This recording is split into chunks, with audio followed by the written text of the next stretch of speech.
Tan, tararat, tararat. Tan, tan. Hello. Hello guys. Welcome to my YouTube channel.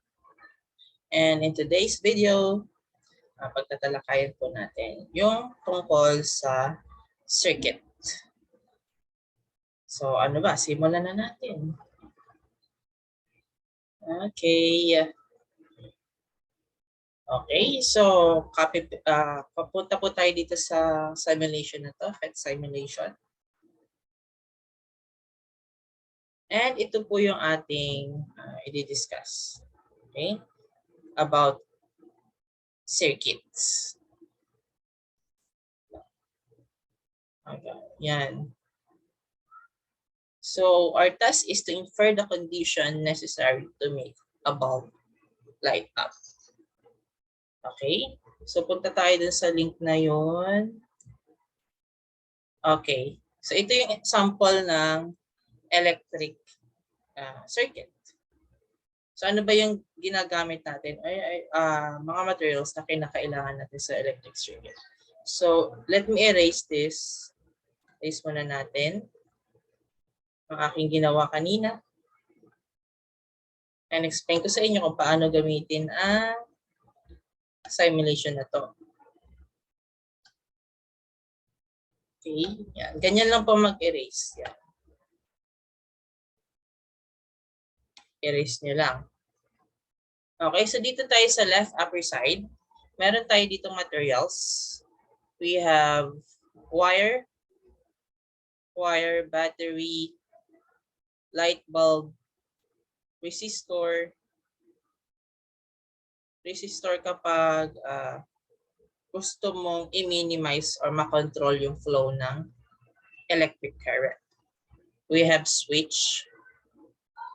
We have fuse kapag ito pa yung nagre-regular, ito yung nagpo-control doon sa overflowing ng electric current para hindi magkaroon ng shortage. We have dollar bill, paper clip, coin, wire, eraser, pencil, and dog.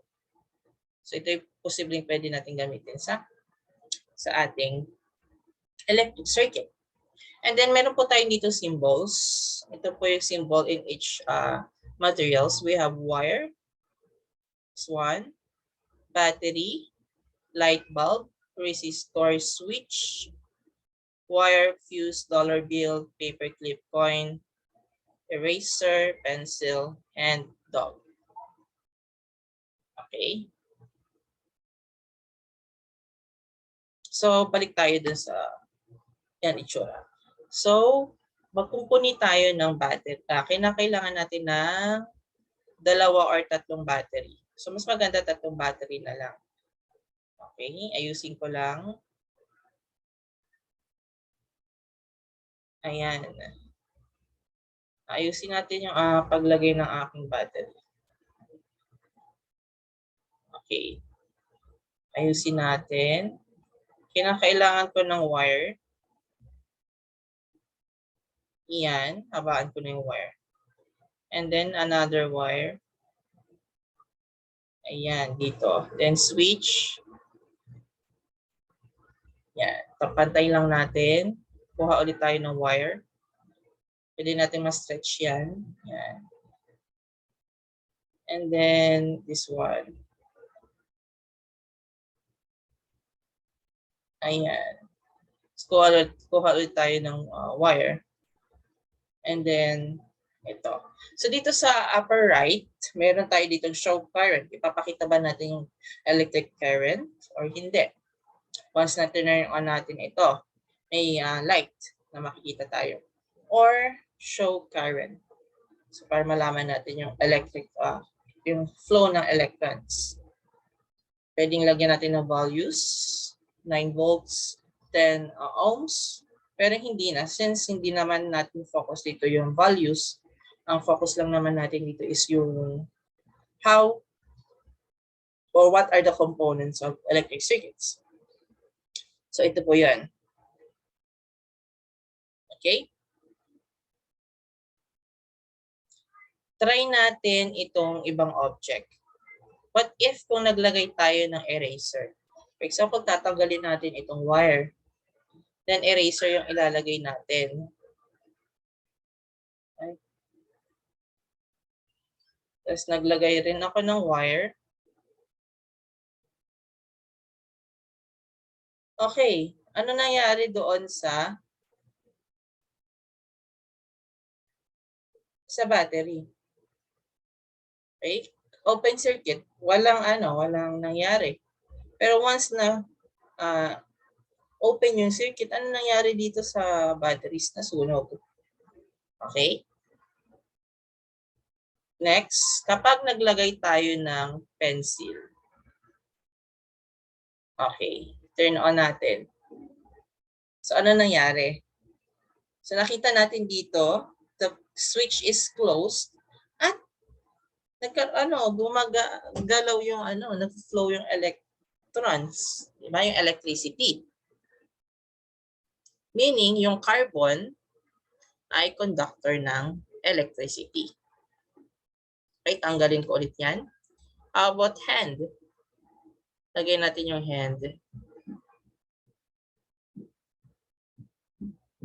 Turn off natin.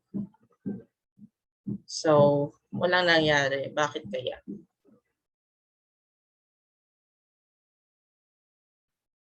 Okay.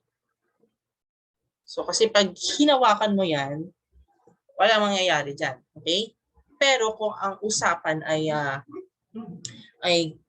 talaga malaking kuryente or malaking load at source, ako, pag hinawakan mo yan, tsugi ka. Okay? Pero ito, kapag electric circuits lang at battery maliliit, okay lang yan. Walang epekto yan. Kasi hindi ka masyadong tatamaan ng kuryente niyan. Pero kung malaki yung yung source, yung battery, yung electric charge, tsugi talaga tayo niyan. Pag nahawakan natin ang kuryente. Pero dito hindi siya react kasi mababa lang kasi yung voltage ng battery. Yan. AA. It's either AA battery or number D batteries. Next is dog. Lagay din natin ng dog. Hindi rin. Napunta kay dog yung electricity. Okay?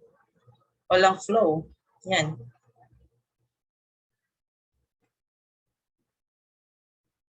May tendency din na makuryente yung aso kung sobrang dami ng electric current. Pero since battery naman yan, maliliit na battery lang yan, ganun lang, AA, na letter D, hindi naman ma-apektuhan ng aso yan. Next.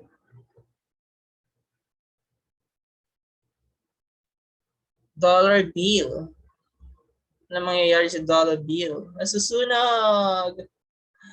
Okay, masusunog ang dollar bill. Okay. Diba?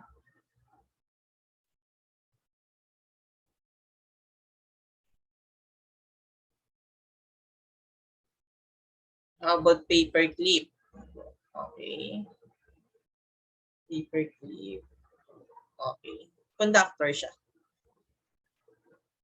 Conductor siya ng electricity. Yung kanina yung iba, full conductor yun ng electricity. Okay. Next is coin. Coin, ilagay natin, tapat natin. Okay, umiilaw din siya kasi conductor siya. Okay? Conductor of electricity. Ano pa ba? Yan, wala na. So, nakita niyo naman ang pagkakaiba. What if kung naglagay tayo ng fuse at saka ng fuse? Ito kasi, ito nagre-regulate ng flow ng electric current. Yan na, naman siya.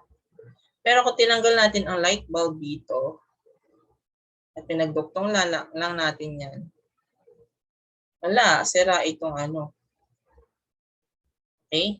Bigla itong magre-release ng or bigla niyang i-stop yung flow ng electricity. Okay? Kapag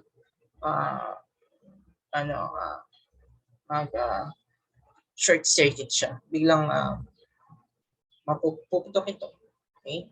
at mawawala ng kuryente. Next is, tanggalin natin to. Lagyan natin ng resistor. Makita yung resistor, nasa na yun? Where are you? This is resistor. And lagay natin. Okay. Nag-flow ang electricity. Okay, nire-regulate niya yung flow. What if kung naglagay tayo ng, tanggalin natin to. Maglagay ulit tayo ng bulb. Okay. Nice.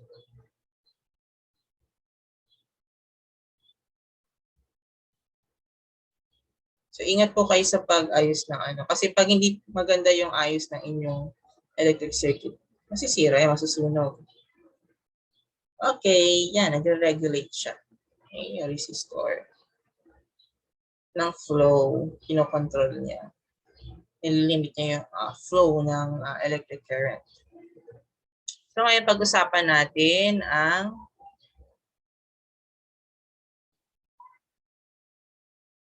condition necessary to make light bulb.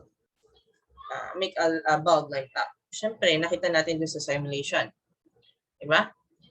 So, katulad din yan ng structure ng isang flashlight. Merong reflector, bulb, switch contact, switch magnet, batteries, and contact spring. Kaya na kailangan buo or may source para umilaw yung bulb. So how does the bulb get the electricity? So when electricity flows through the bulb, it lights up. The path along which the electricity flow is called electric circuit.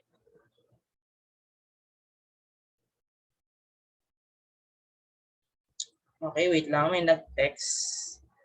Ang gulo talaga itong friend ko nagpapa-order ng tubig.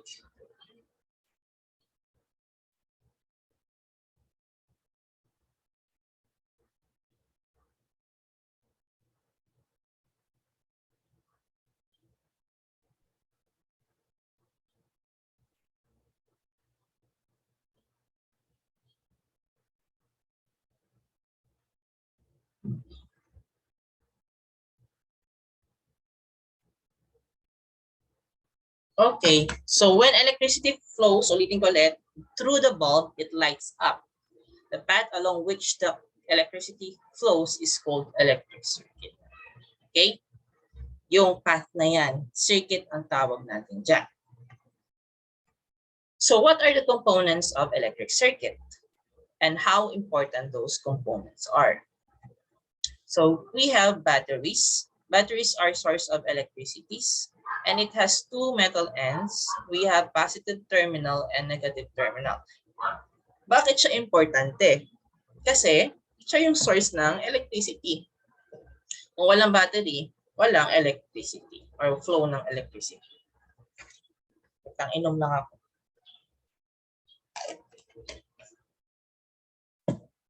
Next is, this is the symbol of a battery. Ipinakita ko doon sa FET simulation, yung symbol ng battery. Next is bulb. So when electricity passes through the tungsten filament, it is heated up to give out light.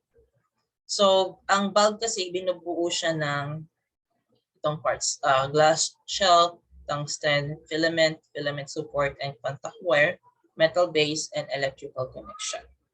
So once na nag-flow na yung electricity doon sa electrical connection, dadaan po siya, mag-flow po siya dito sa tungsten filament at kapag uminit yung filament na ito, nag-produce po ito ng light. Okay. This is the symbol of light bulb. Next is wires. So mostly ang ginagamit natin ay copper wires. Okay? Yan talagang ginagamit natin. This is good conductor of electricity. So they allow electricity flow to flow through them.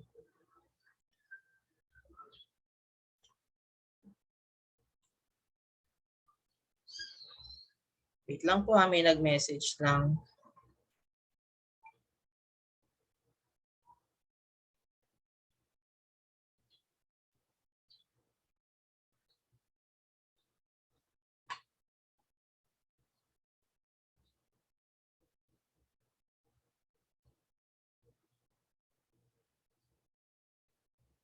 Okay, so copper wires are good conductor of electricity. They allow electricity to flow through them. So this is the symbol of a connecting wire. Isang line lang siya. Yan po yung kanyang symbol. Next is switch. The switch is used to break or complete the electric circuit. So pwedeng, kung gusto nyo makat yung flow ng electricity, i-turn off nyo yung switch. Or kung gusto nyo yung tawag dito, tawag yan, i-close, yan. I-break nyo yung circuit through switch. There are two symbols of a switch. We have open and closed switch. Next, these are the components are joined together to make an electric current circuit. Okay, simple electric circuit. We have battery, switch, wire, and light bulb. So ito na yung major components ng electric circuit. So how electricity flows in a circuit? Paano ba? So electricity is the flow of free electrons in a closed circuit. The battery in a circuit is a source of energy that pushes the electrons in the circuit to move. So yung battery natin, meron siyang flowing electrons. And then dito sa terminal dadaan sa positive charges. And kung sa copper wire, yan. Ganun lang yung direction niya. Okay?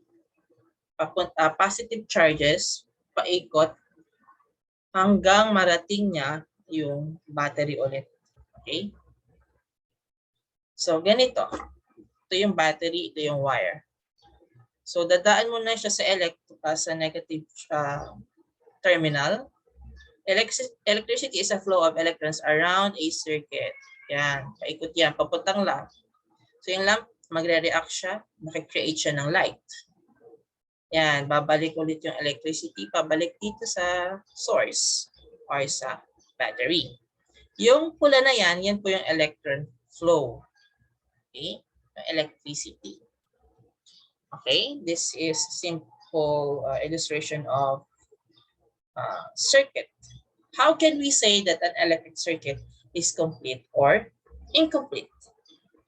Paano natin masasabi? Kapag kulang yung components ng electricity. Siyempre, hindi naman natin masasabi ang electric circuit kung hindi yan kompleto. So, kung kulang yung components, hindi natin matatawag yung kompleto or complete circuit. And may tinatawag tayong dalawang klase ng circuit. We have open circuit and closed circuit. Kapag closed circuit, yung flow ng electron or yung electricity ay dire-diretso lang. Kapag naman open, nag-stop, hindi magpa-flow ang electron. Nag-flow lang pong electron sa closed circuit. Okay, go back to our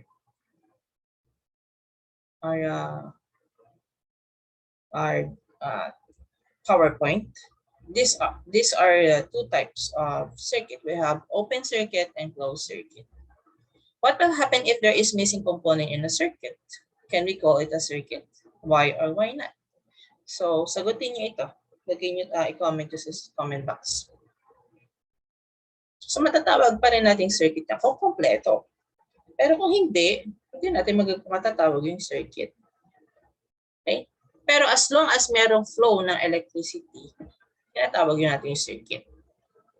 Pero, based on the simulation, kinakailangan talaga kompleto. Kasi may mga materials na hindi siya compatible doon sa flow ng electron. Di ba? May nasusunog.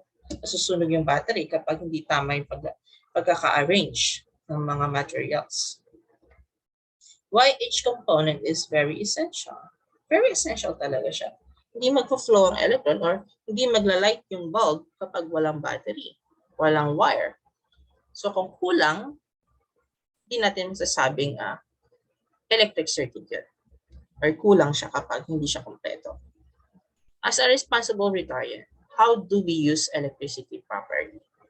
Okay, sa bahay, diba? Yung pag-turn off ng ilaw, pagtanggal ng mga appliances ay way ng pagtitipid sa kuryente or may iwasan natin yung accident or yung sunog, di ba? So being responsible, kinakailangan natin gawin yun, di ba? As being a responsible person. Kasi minsan neglect natin o nakakalimutan natin patayin. Gastos yan sa kuryente, di ba? Mahal pa naman ang kuryente sa Meralco. Diba? Kaya kailangan natin magtipid. So let us identify the following symbols. This is open circuit. Okay, this is battery. This is closed circuit. This is open switch. This is bulb. This is wire. This is closed circuit. Okay, simple electric circuit. Okay, next, let's do this PET simulation. Okay. Okay, so nakikita nyo dito, meron tayong balloons, merong damit, and meron wall. Okay? Each object contains positive and negative charge. Okay? This simulation try to show us na merong charge yung object. May positive and negative charge. Okay, i-reset ko lang. So kung ni-rub ko to, ano nangyayari doon sa balloon? Ni-rub ko siya eh. Okay, ano nangyari? Kung ididikit ko siya dito, ano nangyayari dito sa wall? Nagre-repel, di ba? Kasi charge na ito eh. Kung sobrang dami na ng electrons na nagpo-flow dito, at dito naiwan lang ay protons or positive charge, kaya nag-a-attract sila. Okay? Pag merong involvement ng friction. Kaya itong charge object, kapag nilagay mo sa isang object, nagre-repel na siya. Okay? Kasi mas madami ito, puro electron ang meron dito. Okay? What if kung 2 balloons dito ko ilagay? Ano nangyari doon sa balloon? Dumikit siya. Okay? Bakit? Same kasi sila ng atom. Parehas ng protons at merong electron. Positive charge and negative charge. Kaya dumikit ito. Okay? Automatic na didikit siya. Pero dito, didikit din siya. Okay? Okay, reset balloons. Okay. So, kung dito didikit, dito naman, dahil konti lang ang meron sa balloon, kukunin niya yung electrons at yan, ga-attract pa rin sila noong close, di ba? Okay, show charge changes. So, dito natin malalaman. Okay? Positive charge and negative charge. So, yung negative charge, yung electrons, ayan ang pupunta doon sa isang object. Okay? Tinatawag natin itong static electricity. Okay, balik tayo sa ating slide. So, electricity is a form of energy that powers most devices that you know. Okay? There are 2 types of electricity. We have static and current. So, there are charges affect electricity. Okay? Alin dito? Which would repel or attract? So, dun sa simulation na ginawa natin. So, same charge, repel. And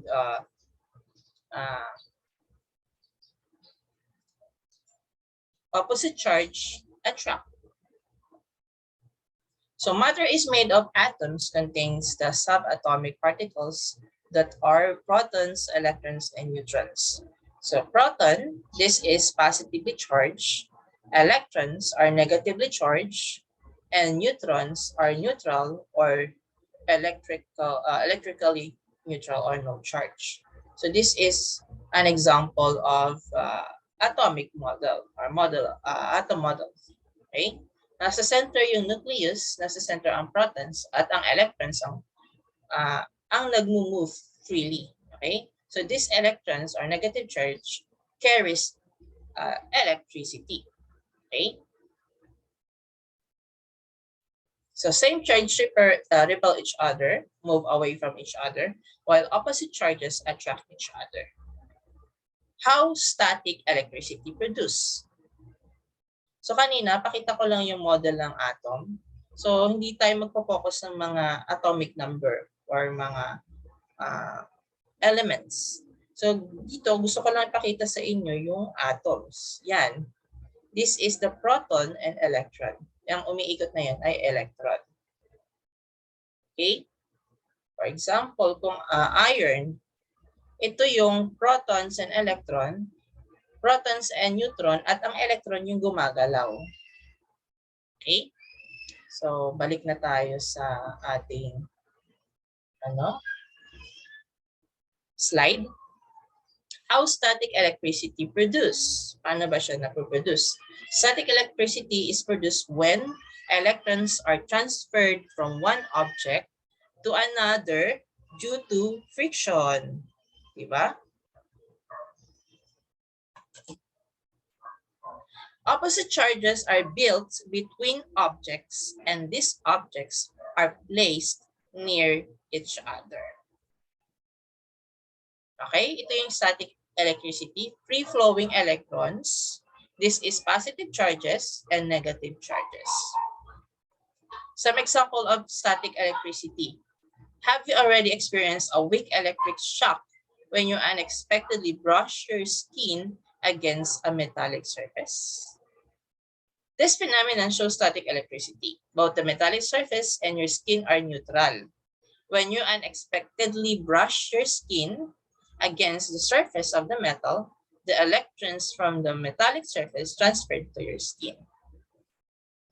So when you separated the skin from the metallic surface, the protons of the metallic surface became attracted to the electrons of your skin, which resulted in a weak shock, hence showing static electricity in nature. So static is not weak all the time. Lightning is a powerful static electricity. So unlike static electricity, the electrons in current electricity are continuous and flowing. So therefore, current electricity produces an electric current that comes from a source that flows through conduction or process of transferring electricity along the pathway or electric wire to a device or an appliance. Yun yung tinatawag nating electric current. Kaysa sa electric or current electricity or electric current or static electricity. But static, natatransfer lang yung charge, okay, once na merong friction. Kapag naman electric current, tuloy-tuloy, continuous yung pag-flow ng electron. Pag static, may attraction lang ng electron at saka ng protons. So on electric circuits, in order for electricity to be useful, it must flow continuously and follow a path. This path is called an electric circuit. So there are components. We have battery, bulb, and wire. Okay, we have electric circuits. Electricity can be considered as electrons in motion. This closed path along which the electron flow is electric circuit. In order for electrons to flow in a circuit, it is necessary to have these three main parts: the source or the power supply, the path or the electric wires, and the load or bulb.